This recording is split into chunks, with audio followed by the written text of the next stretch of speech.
Hi there, my name is Paula and I'm from Boss Lady Coaching.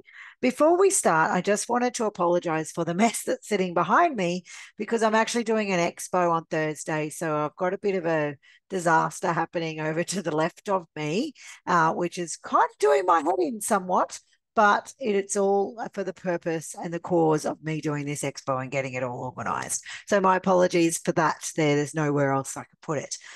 Today's topic I'm going to be talking about is somewhat of I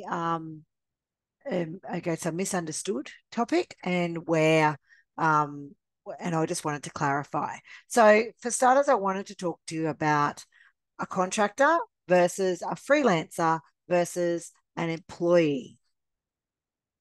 So, basically, let's start with an employee. So, an employee is somebody who works for you and probably generally only you, unless they've got a couple of other jobs, obviously.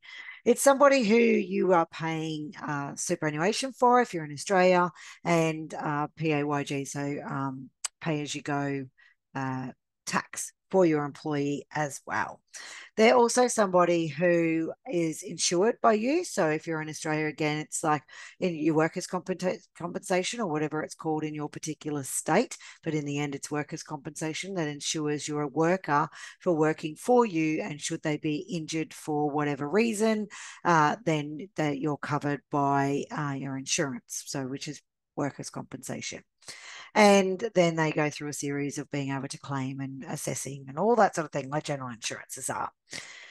The benefits of having an employee, which I personally find myself, is that an employee is generally, because they're only working for you, or they're working for you at a particular time that you have them as an employee for. So, for example, if they're working for a couple of different jobs, they might only be working for you 20 hours a week, let's say, but they're your employee for those 20 hours a week. They're not also working for the other person at the same time. The advantage of that is that they are working just for you and they're only doing the work that you want them to do.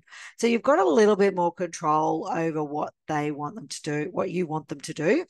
I also feel that they're a bit more part of the team than a freelancer or a contractor would be as well. Not necessarily a contractor, definitely a freelancer, but not necessarily a contractor because obviously being a virtual assistant, you're a contractor as it is anyway. And we certainly consider ourselves as part of our client's team for sure. But obviously, we're not working in their office. They're right there in front of them to feel that we are 100% part of their team all the time. So the way I work here as a business is all my employees here in Australia are employees. They're not contractors.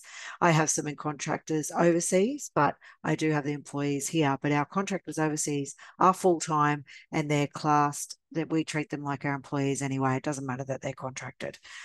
A contractor is somebody who's contracted to you to work for a set period of time. So it might be per hourly, it might be a certain amount of hours per month, and just different ways, whatever you've set out in that contract. Now, the benefits of a contractor is that you only need to use them when you need to use them, if that's how you've got it set up. So you might only have it set up with a contractor that you're only paying for the hours that you use them for, and there may not be an actual set amount that you have to use them for. So therefore, you're only paying for what you are using for. Whereas with an employee, if you're short on work, and you may not have that workflow for them.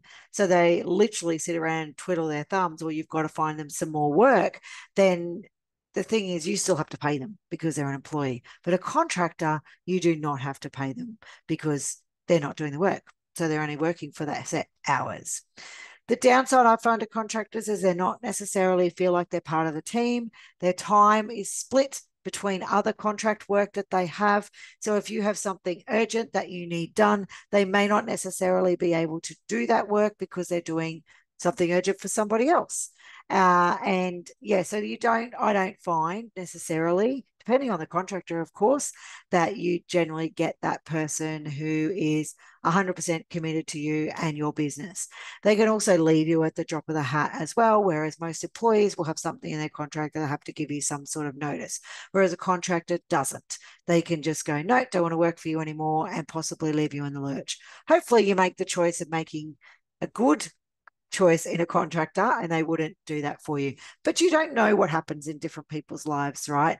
To be able to say that for sure. Same with an employee as well, but at least they've kind of got that employee contract where even if something does happen in their life, then you can hold them to that contract if you really needed to. But I know, most of us might be nice. If it's a catastrophe, then you're just going to let them go and deal with that anyway, because they're not going to be a great worker for you anyway. And freelancer it can be quite similar to a contractor, but it's more so probably someone you use off a one-off type thing. So thinking of those things with like Fiverr or I can't think off the top of my head another one, but those sort of ones where you might jump onto fiverr.com and just use somebody to do one job for you. That's generally the benefit of it. That's generally what the example of a freelancer is. Now, for me, a freelancer is basically somebody who has no vested interest in your business whatsoever. They probably will never become part of your team or feel like part of your team. But the benefit of them is you can just pay them for that one job. And if it's somebody that you're using maybe from overseas or something, then it's cheaper, but also just remember that it may not be the best quality that you've got if you were to use a freelancer in your own country. So they're the differences between the three, and how you can use them in your business really depends on how you want to work your business. Also, where your budget is on your business as well, and what you can afford at the time. Now, a lot of people just starting out may use freelancers for bits and pieces of jobs every now and then because that's all they can afford. And you know what? That's perfectly fine.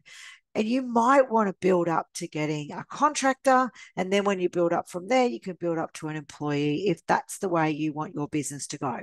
I know many VAs who just work on having a platform and having a group of contractors, and they never have an employee as part of their team. But they work perfectly well and function perfectly fine on contractors. But for me, I find that employees work best for me and my business. But there's many other VAs that have got businesses as big as mine that are only using contractors.